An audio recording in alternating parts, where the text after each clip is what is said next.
নেতৃত্বে আমরা এই প্রেস ক্লাবে এসেছিলাম। আমাদের দাবি দেওয়া পূরণ করবে তো দূরের কথা, সেই শিক্ষকদের চাকরি থেকে বহিষ্কার করা হয়েছিল, আমাদেরকে দমিয়ে রাখা হয়েছিল, আমাদের মুখ বন্ধ করে রাখা হয়েছিল যে তোমাদের দাবি দেওয়া প্রকাশ করলে তোমাদের চাকরি হুমকির মুখে।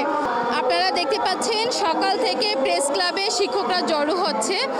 আসলে এটা আমাদের নতুন কোনো বিষয় না, আমরা বিগত প্রায় 10 বছর ধরে শিক্ষকরা এই প্রেস ক্লাবে আসছে এবং আপনারা দেখেছেন 2023-এও আমরা এখানে পরপর 1 মাসের কর্মসূচি ছিল, 44 দিনের কর্মসূচি ছিল। শিক্ষকরা এই প্রেস ক্লাবে ঘুমিয়েছে, এই প্রেস ক্লাবই ছিল তাদের ঘর এবং সংসার। কিন্তু অত্যন্ত দুঃখের বিষয়, বিগত যতদিনই আমরা এখানে প্রেস ক্লাবে পড়েছিলাম আমরা কখনোই আমাদের সাথে দেখা করার সুযোগ পাই নাই।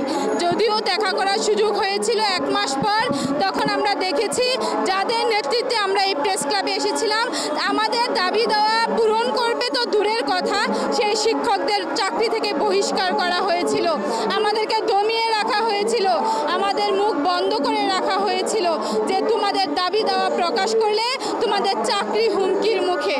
তো সেই স্থান থেকে আমি ধন্যবাদ জানাতে চাই আমার বাংলার সূর্য সন্তানদের, যারা বৈষম্য থেকে এই দেশকে মুক্ত করার জন্য রক্ত দিয়েছে।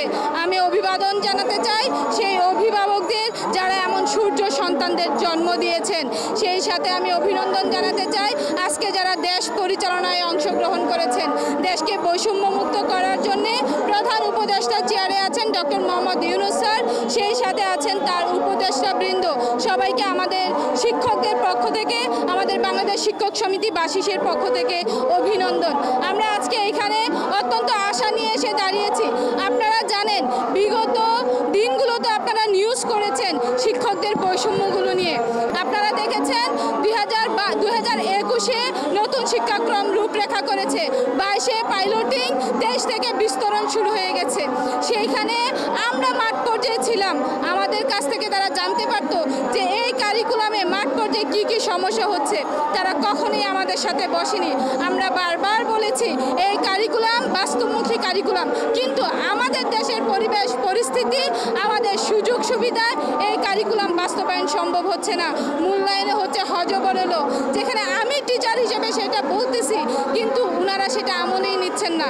ওনারা ওনাদের গবেষণা মতো চালাচ্ছেন। আপনারা কাদের নিয়ে গবেষণা করেন? গবেষণা করতে হয় মাঠ পর্যায়ে যারা ফলপ্রসূ করে তাদের নিয়ে, কিন্তু আপনারা তাদের কথাই শুনছেন না।